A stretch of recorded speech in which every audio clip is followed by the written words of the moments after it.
Dear participants, welcome to KHAS University ERC Performance and Politics webinars. This webinar session marks the beginning of our webinar series this year under the European Research Council starting grant funded project called Staging National Objection, Theater and Politics in Turkey and its Diasporas. Today, Ayça Sancar will deliver her presentation called Staging the State, the Politics of Opera and its Architecture in Early Republican Turkey. After our talk, we'll have a Q&A session and I will be moderating the following discussion. Ayça Sancar studied architecture at İzmir Institute of Technology at RWTH Ahn University.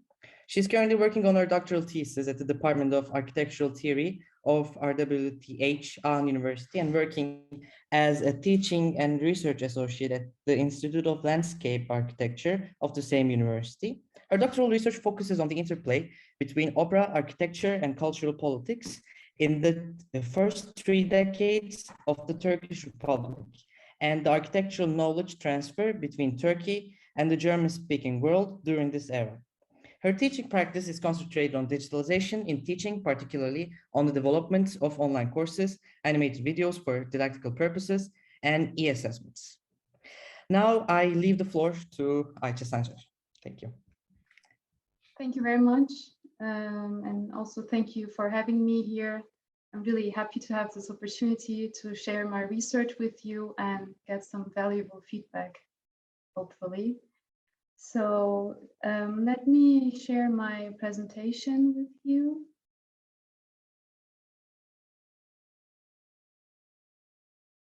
Yes, probably you're seeing my PowerPoint now, and now in full screen, I hope. Perfect. Okay, let me activate my laser pointer and I can get started. So, okay. Yeah, as the title of my talk reveals, I will be talking about the interplay between opera, architecture, and cultural politics in early Republican Turkey today. Within the first 3 decades of the Turkish Republic, over a dozen different designs for opera houses were developed. The priority attributed to the design of opera houses within the architectural culture of the country raises the question of why this priority when the country just came out of an independence war and trying to handle the repercussions of another war, of a world war. And in my talk, I will try to answer this question, and I will use opera architecture as a lens to examine political cultural transformations in early Republican Turkey. I will first start by setting the scene, talking about opera architecture and city planning as political cultural tools during that era. And then I will focus on 2 different showcases, one from the capital city of Ankara, another one from the former capital and largest city of Turkey, Istanbul.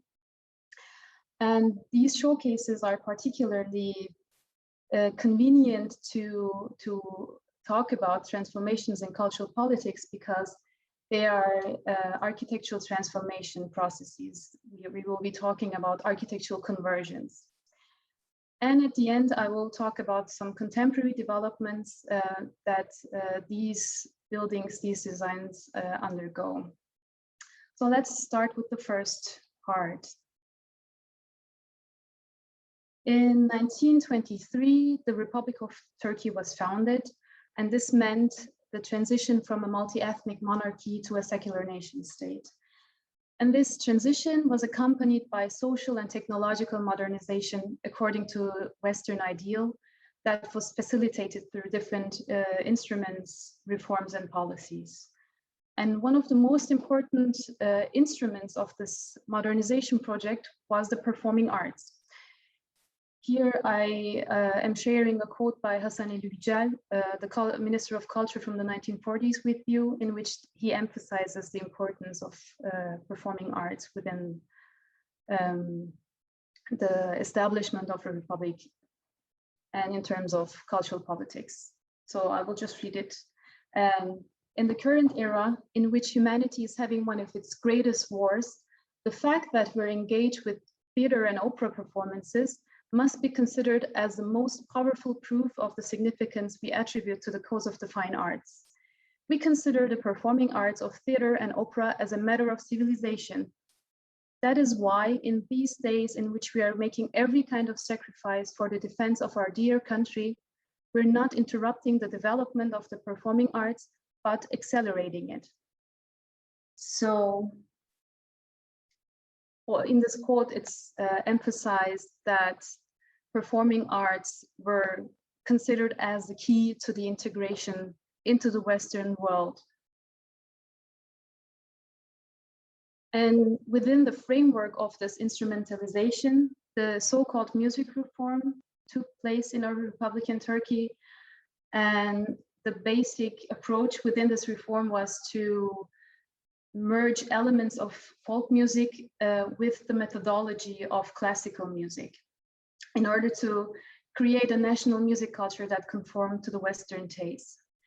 In the lead of foreign experts, educational and cultural institutions were established in the field of the performing arts, which include the Music Teachers School that was founded right after the foundation of the Republic already in 1924, and the State Conservatory.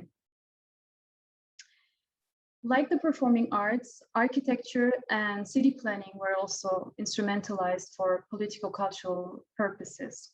Here again, in the lead of European experts, the architectural culture of the country was reformed according to modernist principles, and city planning was introduced to the country as a new discipline. The aspired built environment of the country was to first manifest the state's contemporary Western identity and eliminate Ottoman connotations. It was also to reflect the state's ordering power. Furthermore, this aspired built environment was to provide the physical spaces in which Western lifestyles would be practiced and internalized. So I talked about architecture as a tool for cultural politics, and also about city planning as a tool, and about performing arts. And if you look at the interface of these three fields that were instrumentalized for political purposes, we see the Opera House as an urban performance venue. The opera, and now it's less surprising that the priority that I addressed in the beginning was attributed to the architecture of the opera in our Republican Turkey.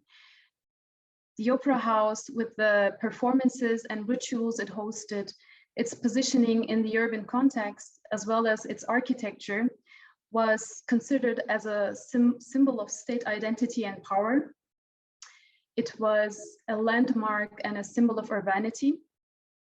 It was a secular public venue and a center of social education. So let's take a look at some projects for opera houses that were developed in Ankara. Here you see the master plan for Ankara that was developed in the 1920s by German city planner Hermann Jansen. The most basic idea behind this master plan was the conservation of the old city, which you can see here, and the concentric arrangement of a new city around this historic core. And here you again see the most important two arterials of the city, one of which was the Republic Boulevard and the other one the railway. And on the railway, you see the main train station here. And right next to it, you see the youth park, which was conceived as the recreational heart of the city. And here, located on the prestigious Republic Boulevard, you see the Opera House. And if you zoom in onto the constellation of the train station, youth park, and Opera House, we see that the central axis of the youth park spanned between the train station and the Opera House.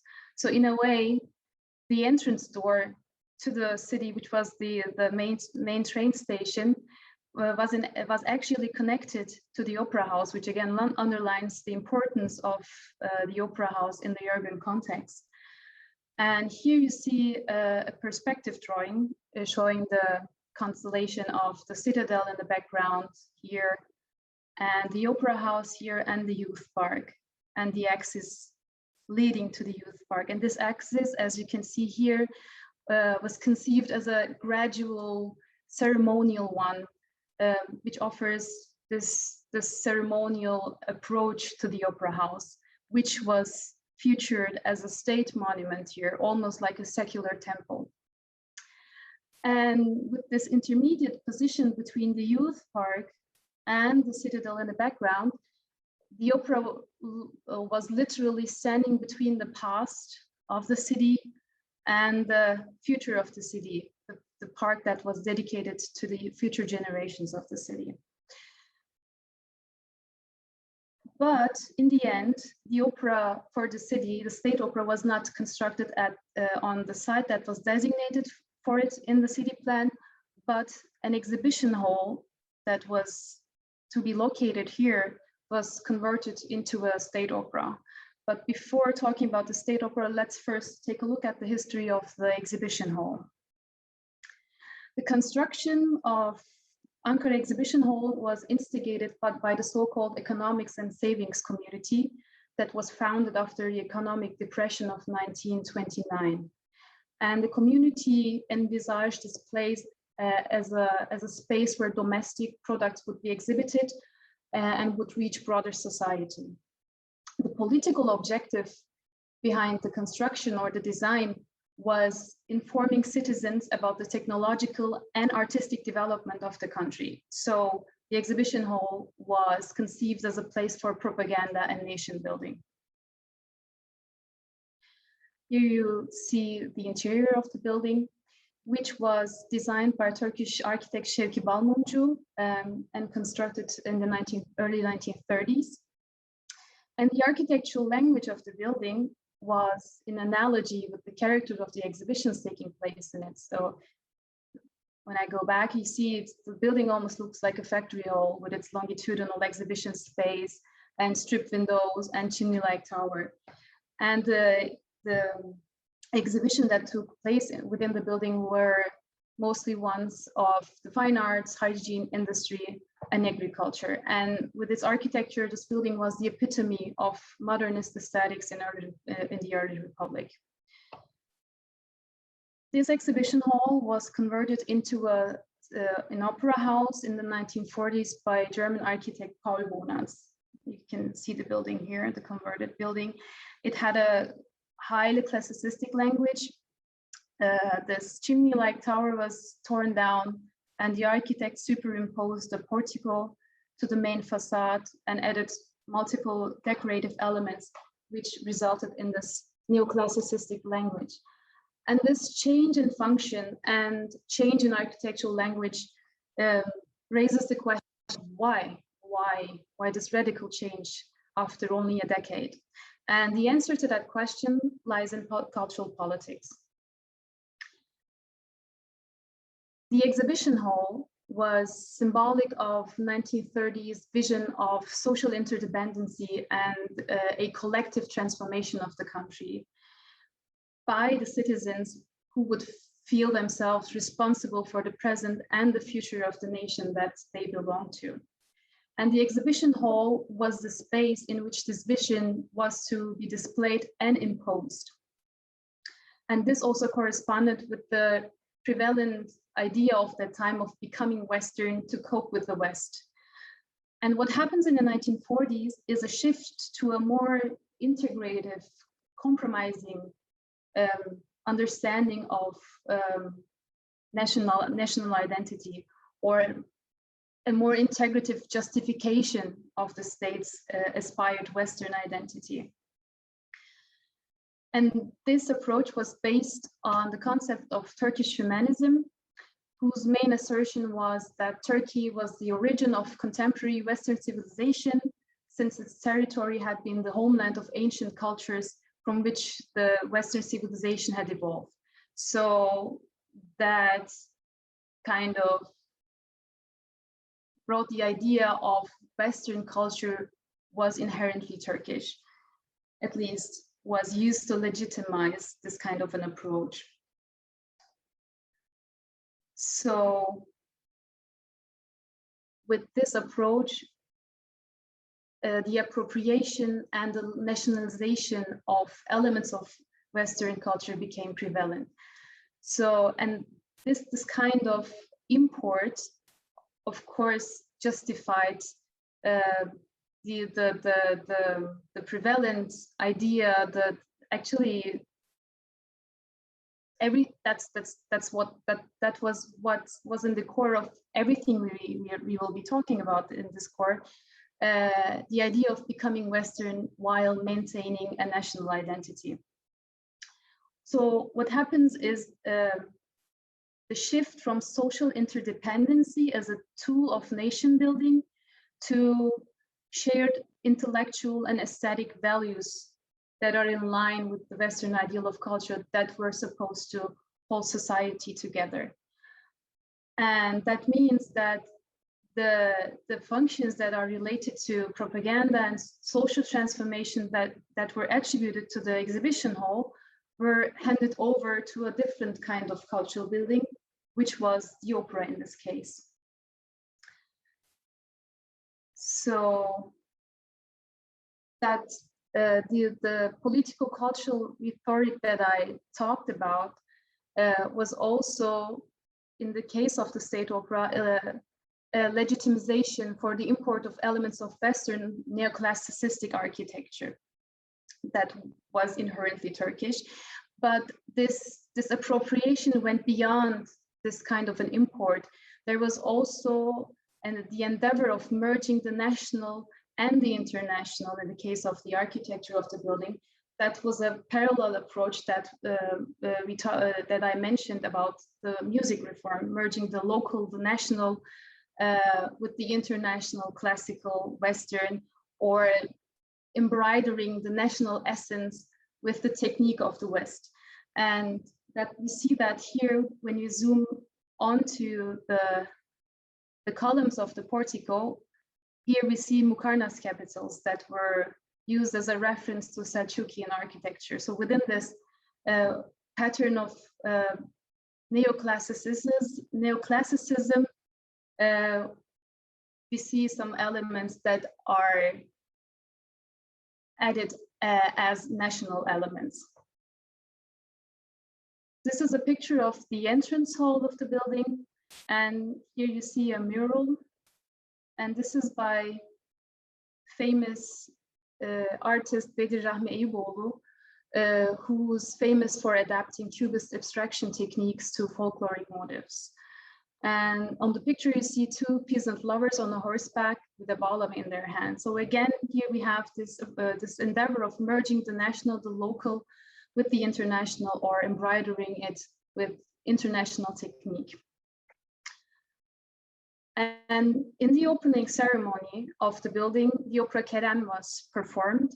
And Kerem was based on a Turkish folktale, but developed in the style of a classical opera. So again, on the level of performance, we see this endeavor of synthesizing the national, the local, with the international to have a product that could be called national, but also international. So this endeavor, we see it on the architectural level, the object level, and the performance level in the case of the State Opera in Ankara. So let's move on to the next showcase, which is Istanbul. Here you see the traffic plan that was developed for the European side of the city in the 1930s. And this plan was based on a transportation network that connected the historic peninsula, which you can see here, with the new development areas in the north. And this network, the most important elements of this network were these two arterials that you can see here that merged in Taksim, that was conceived as a center of the modern city.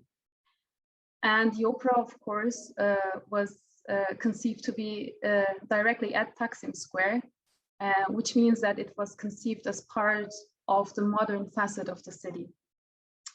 If we zoom in onto this area, here we see the İnönü Promenade, the Gezi Park with its current name. We see the Monument of Independence, Taksim Square, and the location of the opera with a representative drawing here. And these two public spaces, the Monument of Independence and Taksim Square, were ones of great political significance, were actually political spaces, not only public spaces with political significance, but they were conceived as political spaces. The Monument of Independence as a symbol of the victory, the independence war, and the establishment of the Republic, and Taksim Square as a place for military parades and national ceremonies. And the opera was to be located right at Taksim Square as a component of a constellation of public spaces of political significance, which again underlines the political role that was attributed to the opera. In the 1940s, several designs were developed for the opera in Istanbul, and this one was the one whose foundation stone was laid in 1946. It was by Turkish architects Feridun Kip and Rıknetli Güney. And as you can see, it's again a highly classicistic design. And in the following years, by 1953, only the reinforced concrete skeleton of the building had been completed. And during this time, during this 7 years, several political changes happened in Turkey. The one-party system was replaced by a multi-party system, and Democrat Party came in power in 1950, and also the local government changed in Istanbul, again with Democrat Party being in power. And what happened then was that the municipality of Istanbul delegated the construction of the opera to the state treasury, and the Ministry of Public Works was responsible for the execution. And that was due to lack of financial resources at the municipality. So now the state was kind of responsible for the design. And then the question was for the ministry, how to continue the design, the construction. The ministry did not want to continue the design according to the project from the 1940s, which you can see here, that's a model picture. They first decided to change the architectural language of the building. It was to comply with the quote-unquote contemporary understanding of modern architecture. And they also decided to change the program of the building. So the building was not to be an opera house anymore, but a cultural center, a palace of culture. So it was to have a more multifunctional character, not only house opera performances, but also performances of different genres, as well as congresses. And the building that finally was erected was the one by Hayati Tabanlıoğlu that you can see here. What Tabanlıoğlu did was to clad the neoclassicistic framework, which you can see here, with a transparent facade. And this new conception had the most important properties of being multifunctional, being transparent, and having no threshold. You see unlike the former project, which was set on a podest that you can access through monumental stairs, here you have a direct no threshold access to the building on the ground floor level. So all these attributes have something to do with being an inclusive building. And this attribute of inclusivity of the building conformed to the changing understanding of cultural politics. So what we have in the 1940s was an idealistic understanding of a uniform cultural citizenship, which of course involved being an opera enthusiast. And with the Democrat Party, we shift to a more populist approach that claims to address a broader range of citizen profiles with diverging tastes and preferences, and to offer more freedom of choice. So this matches the idea of inclusivity that we see in this building. And it also means that the era of opera as a political cultural tool came to an end. So to sum up, what we observed in the case of Ankara was a change from a modernist aesthetics to a classicistic one, and the change in function from exhibition hall to opera. And what we saw in Istanbul was a change from a classicistic aesthetics to a modernist one, and the change from opera to palace of culture. But what happens today? What happened with those buildings and their surroundings? So let's take a look at that. Yeah, what happened in Ankara was, here you can see the converted exhibition hall, aka State Opera. And here you see the area that was conceived for the opera in the Janssen plan, right across the youth park. And in 1920, between 2013 and 2017, a mosque was constructed on that area that was actually conceived for the opera. And that's very ironic because in the early Republic, the opera was conceived as an alternative, as a place of public gathering to the mosque, which was the most important place of public gathering in the Ottoman era. And now we have this very ironic shift. And we have a similar situation in Istanbul, right at the other side of Taksim Square, facing the Atatürk Cultural Center. The Taksim Mosque was constructed between 2017 and 2021. It was opened some months ago. And the building, the cultural center, also continued to be a matter of political contention, together with Taksim and all the area that surrounds it. And what happened finally was that, having been vacant for a decade, that the building was, and like not only being vacant for a decade, but also being the subject of several construction projects, that the building was demolished in 2018. And what we see here is the reinforced, the classic reinforced concrete skeleton that we saw in the picture from the 1950s, that it was revealed again, but then demolished at the end. And this is the new conception for the cultural center that was developed by Tabanlıoğlu architects. And yeah, very ironically, the facade of the old building was to be reconstructed. It is reconstructed, but the interior was to be designed with a totally new conception. And this is some sort of a reverse conversation, integration of building elements approach.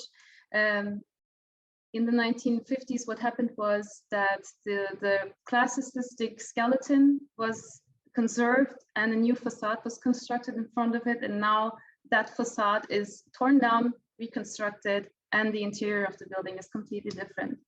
And the building will be opened in 2 days. I'm sad that I don't have the opportunity to see the new building immediately, but hopefully in some months.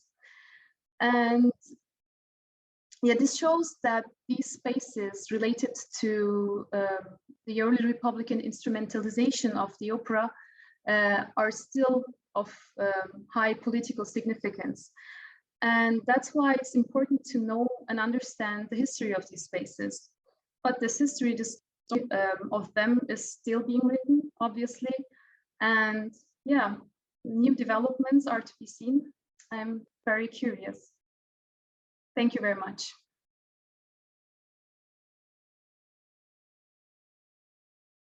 Well, thank you very much for this enlightening presentation.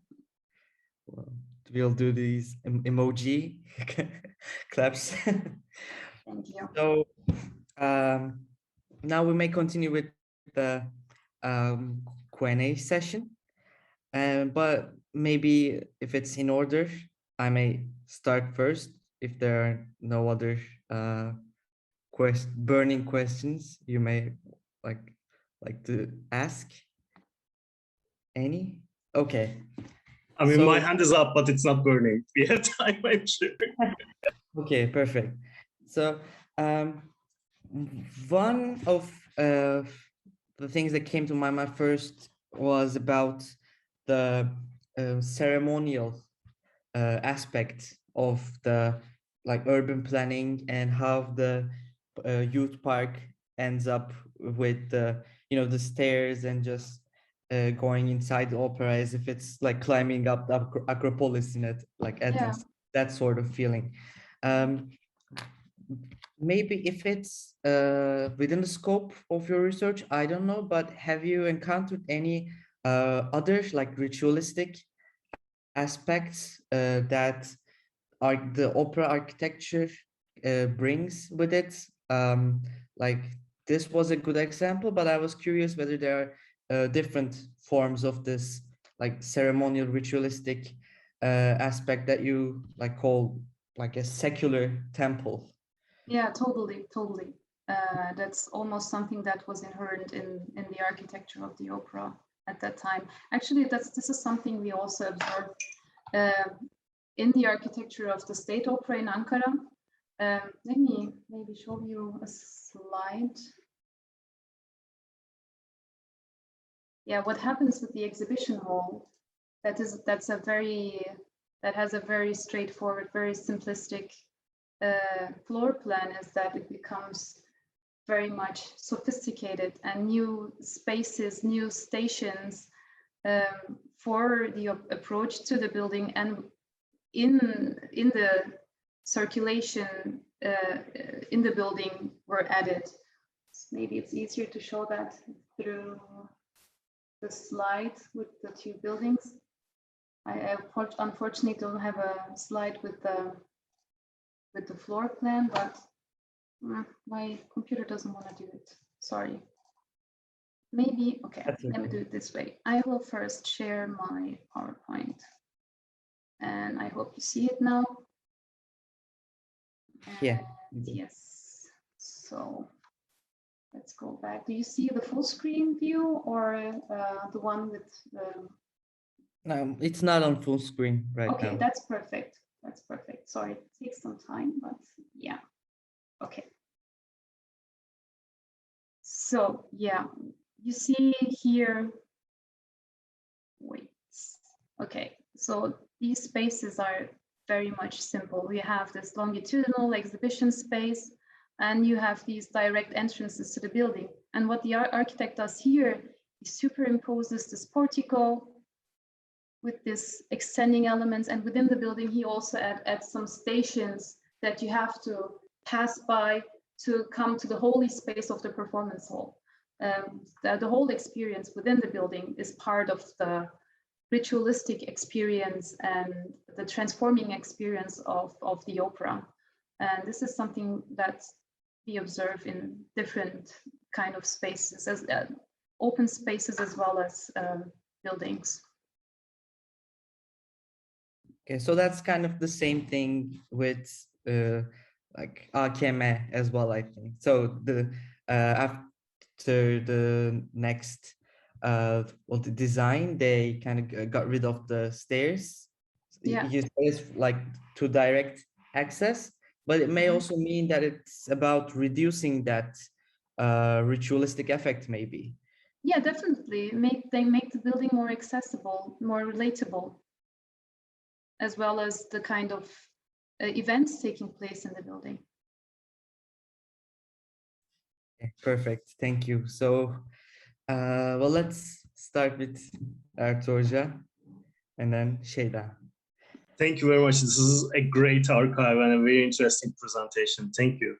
I have two questions about temporal frameworks. So the first one is the kind of transition from the empire to the republic as a radical breach that has kind of been challenged in other fields such as history. So there are arguments that the Kemalist reforms were kind of more centralized, more organized re-articulations of Tanzimat reforms to a certain extent, and we know for sure that there was an older political interest and investment in the opera. So they were trying to bring operas to the palace in the late, I think, at the end of the 17th century. The European ambassadors were mocking the palace in letters like, what's an opera going to do in the Ottoman palace?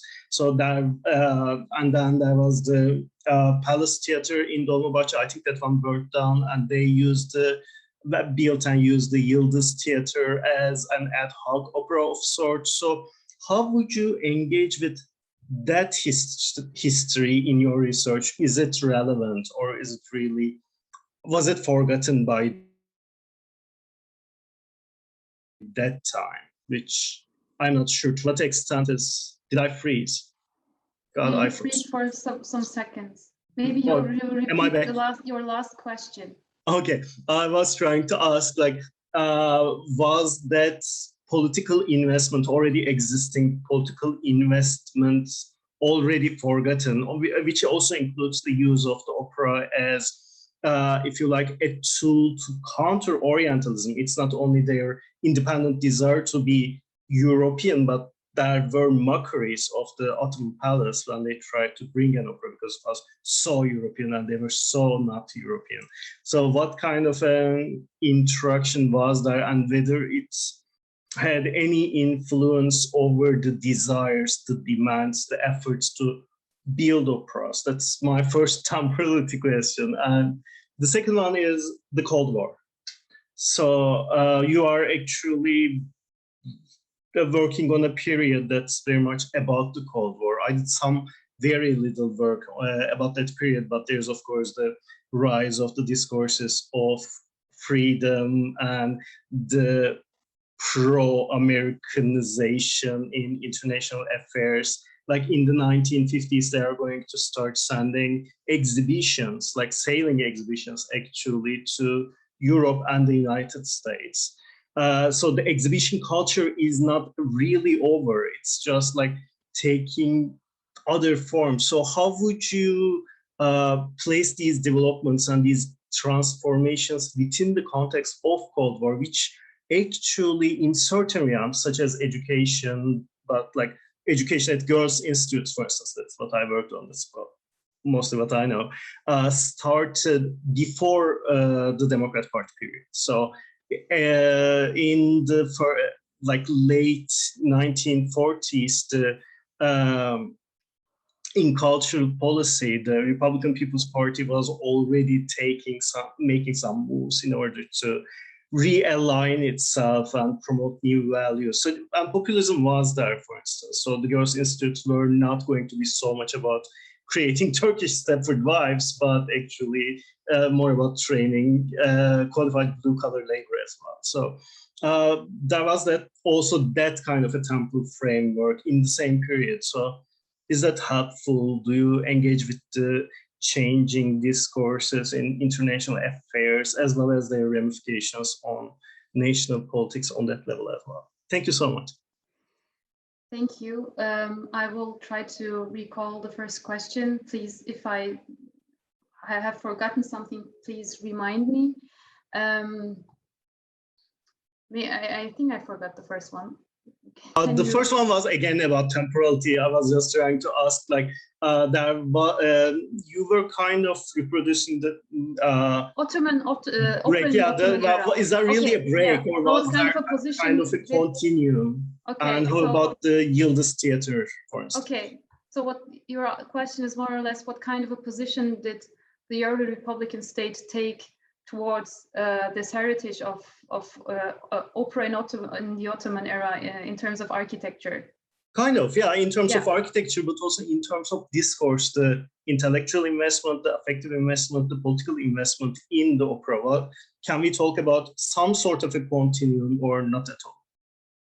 Yeah, well, what they did, first of all, was to convert the institutions that were inherited from the Ottoman era that were related to the performing arts into municipal and state institutions, the Imperial Orchestra became the Philharmonic Orchestra, the Presidential Philharmonic Orchestra, etc., etc. And they did benefit from the establishments and the structures from that period. But I would say, I mean, I'm not a historian, I'm also not a political scientist, but I would say that they did benefit from that heritage, but they kind of did not talk about it. They pretended as if they were the ones that brought opera to Turkey, at least that's who tried to establish a national opera. I think opera in the Ottoman era was not considered as a national one. So that's one thing. And in terms of opera architecture, they did not really build on the Ottoman heritage of opera architecture, but that's something what they did with also different kinds of architecture.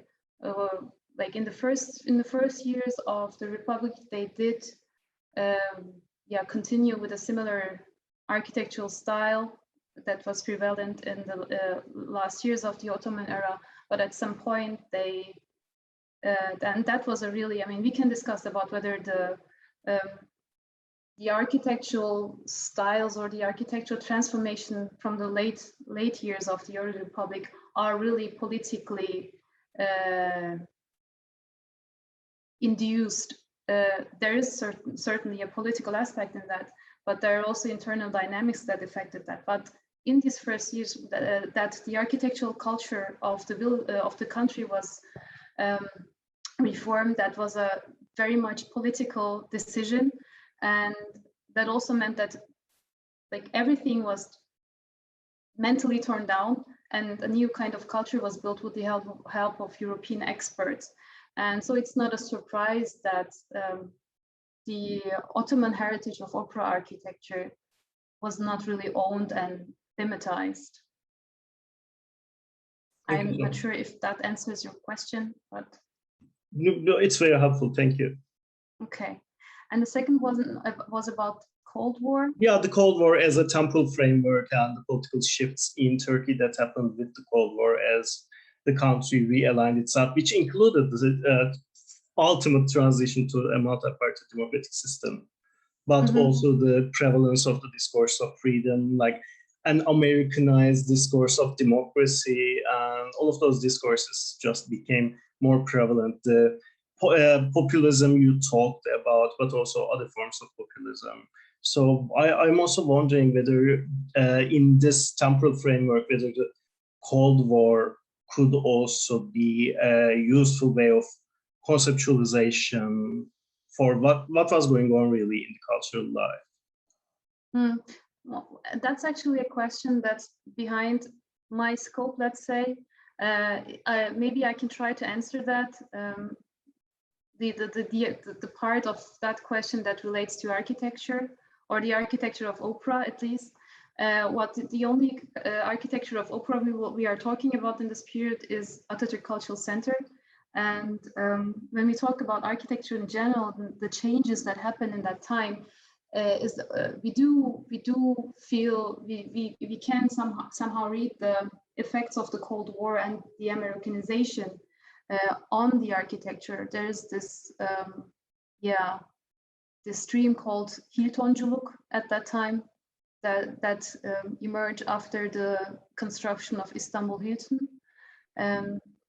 And some scholars, for example, read Atatürk Cultural Center as a product that was influenced by Hiltonculuk because of the transparent facade and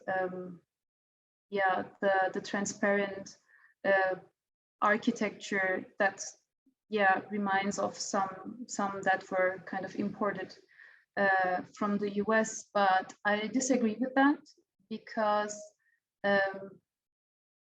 I have studied the first years of Hayati Tabanlıoğlu as an architect, and he was in Germany for several years, and he wrote a doctoral thesis on theater architecture, and he worked in the office of Gerhard Graupner, and they together they developed multiple projects for the reconstruction of theater opera buildings in Germany that were destroyed after the World War. And I think his approach that we see in AKM is a result of his experience in Turkey and the way he reflects on contemporary theater architecture or architecture of performance venues. I think if he was in a different context, he would probably come up with a similar design. But if that design would be kind of accepted politically or socially, I don't know. I think that his vision, his understanding fit the conditions of that time. So this design could be realized in a way that it confirmed his own vision. But I wouldn't say that there's a direct effect of the Cold War and the architectural transformations that it brought about in the case of Atatürk Cultural Center. But in terms of, maybe that the idea of multifunctionality was accepted so quickly can be related to that, and the kind of performances that took place in that building also corresponds to that change. Opera or performing arts, the performances themselves become more products for consumption, which is quite different than how they were seen in the early decades of the Republic. Mm-hmm. We can also see that,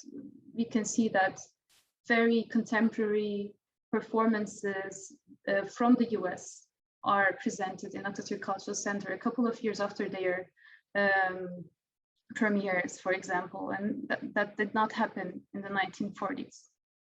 That's very interesting. Thank you so much. You're welcome. Okay, Şeyda. Thank you, Ayça, for this wonderful presentation. That was a lot to take in, actually, coming all directions and informations.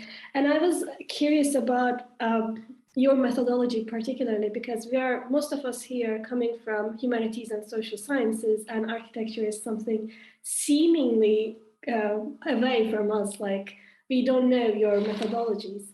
Apart from using certain archives, and I have seen like you are using maps, photographs, plans maybe, what are you doing in your own research? How do you look at and how do you interpret those materials? Can you explain a little bit? Because I was also curious about what do you think about the architectures of those buildings, especially Paul Bonnot's, I think, has a particular history because it was like post-World War II, and there seems to me a kind of political history behind that project as well. So are you interested in those topics? Are you trying to include the personal histories of the architects maybe, or generally this question is about your methodology? Okay, yeah, I will try to answer that in a compact way. Well, actually, how the whole idea of this research came was while I was doing research on the activities of Paul Bonnot and Clemens Holzmeister in Turkey. My initial question was their effect on the architectural culture in Turkey as foreign architects is something that has been issued by multiple scholars, and it's also kind of obvious. And what I asked myself was, how did their experience in Turkey affect their later work in post-World War II? So I somehow began with the study by looking at the biographies of these architects and their political standing, their architectural standing. And what I saw was this trend of opera architecture whose main protagonists were these architects. So yes, the biography of these architects, other works they did in Turkey, in their home countries after World War II, is super relevant. It's necessary to understand these buildings. Definitely, that's something that I take a look at, and I also include some parts of that in my dissertation. It's not about certain architects and how they did certain things. It's more about the architecture of opera. But of course, at some points, I have to talk about previous work of these architects or their mindset or their approach towards architecture. Yes, my methodology, I went to several archives. I also make deep analysis of designs. All the material that I gather from archives, I have to make an architectural investigation, and it's not enough if you look at these drawings. Of course, you have to put them into a context. For that, you have to also look at previous works of these architects or contemporary works in the genre from on an international level. So this is how I try to understand these buildings within an international context. And other than that, I mean, I also visited some buildings by those architects, went there, made photographs. That's also part of my methodology. Yeah, it's a mixture of an architectural way of looking at archive material and a more, scholarly way of looking at it. And try to create a narrative that includes both and makes sense. I don't know if that answers your question. That answered my question. As a follow-up, I want to ask, do you have the access for the plans of the buildings, the original drawings maybe? Do you have the access, or I don't know what is the condition around that kind of issue? Is there any archive in Turkey that stores all of these STI plannings and I mean, I don't know the technical terminology for that because I'm not an architect. There are. I mean, those are, of course, one of the primary sources that I use, the drawings and the sketches for those buildings. And indeed, in Turkey, I mean, there's SALT research. They have a lot of drawings, letters, correspondence of Paul Bunat because of Kemali Söylemezoğlu, who was his co-worker and student, and through him, SALT obtained a lot of materials for Bonat, and those were really, really helpful. And there's also the family archive of Bonat, which is in Germany, in Stuttgart. And this is also a primary resource, and the same as for all the other architects. And there are archives in Germany, in Austria, and in Turkey that I used to get those drawing and sketches. And I mean, getting the plans and sections and elevations for the buildings is not a big issue. What is nicer is if you can also find some previous versions of these drawings or sketches to understand the development of these designs. And in some cases, I was lucky to also find them, but that's not possible every time, unfortunately. Thank you so much. You're welcome. Okay, Gamze.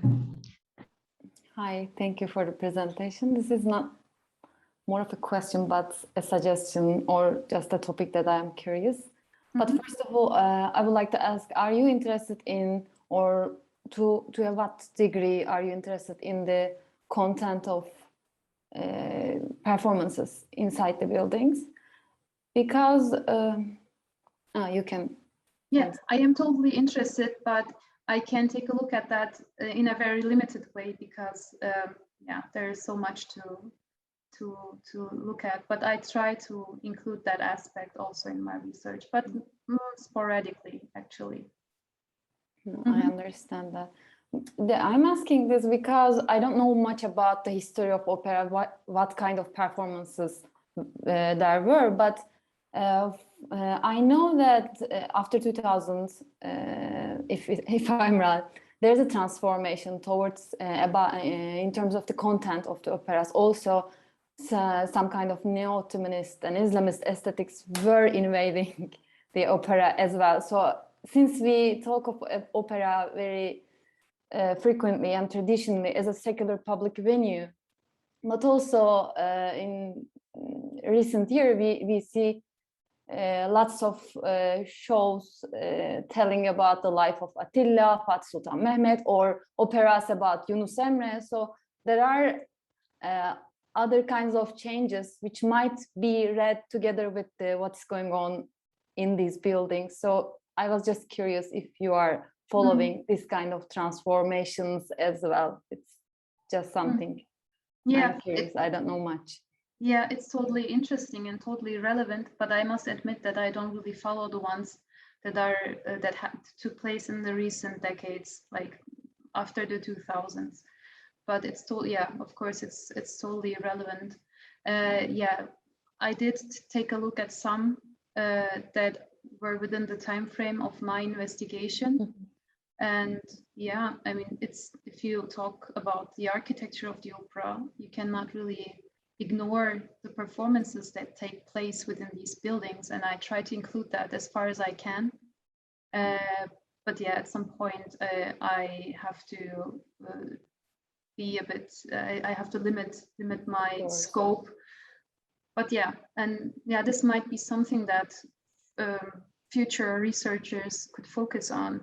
Yeah, maybe not take such a big span of time, but maybe focus on one period and yeah, dig deeper into the relationship of architecture and performances in terms of the opera in the architectural context. Yeah. Thank you so much, Ayça. Thank you. Any further questions from someone? Berkem. Okay. Hi, thank you so much, Ayça, for this illuminating presentation. I really enjoyed listening to your contribution. My question is actually a topic that you kind of answered to, and your presentation ended with this thinking. I'm actually curious about what you think about the current paradigm concerning the Atatürk Cultural Center. Like, I mean, you in a way answered by saying it does not belong to the same Hiltonculuk framework in a way, but since like these buildings are very much invested in or related to cultural politics, how would you define, or what would your comment be on the current political or cultural atmosphere around Atatürk Cultural Center? I find it super interesting to follow. First of all, also sad in some ways, but I mean, the whole concept of this reconstruction is, yeah, a political statement actually. Like this reconstructed facade. Yeah, you don't see that kind of a reconstruction in many contexts. Like you tear down the building, the facade, and you reconstruct it. And what does that mean? That's a compromise between the regime that was dedicated to demolishing the building all this time, and the ones that were against that. It's like, yeah, we have demolished it, but not really, or we conserved it, but not really. So the whole thing is a political compromise, and the building is a symbol of that, actually, in that regard. Actually, yeah, it's actually a super interesting monument. Yeah, but if I look into I have seen some renderings of the building. I haven't seen the building yet, like all the others. But yeah, in terms of architecture, or yeah, in terms of the design of the stage, the performance hall, it has nothing to do with the original building. I'm not talking in terms of visual similarities or references, also in terms of the concept behind the performance hall, or the way that the elements, the architectural elements were used in that building. For example, this iconic staircase, the round staircase of the old building, was integrated in the design in a way that doesn't really relate to the original idea of this staircase being placed in this foyer. So yeah, it is, and the ironic thing is that this is made by the son of the original architect. So Yeah, it's a big political and architectural compromise, I would say. The whole building. Thank you so much for your answer. You're welcome. Okay, any more questions? I don't see any hands, but okay, if there are no further questions, I once again thank you for being here for this wonderful presentation, and thank you all for joining this webinar today. And we look forward to seeing you in the following sessions of our webinar series. And also, for those who don't know, you may access the schedule of the webinar from our Instagram account, Twitter account. So they're called Staging Abjection, and our website, stagingabjection.com, also has the schedule. So have a nice evening. Thank you for coming, and goodbye. Thank you very much. Thank you, Ayça. Thank you, Ayça. Thank you very much. Thank you very much. Thanks to all of you.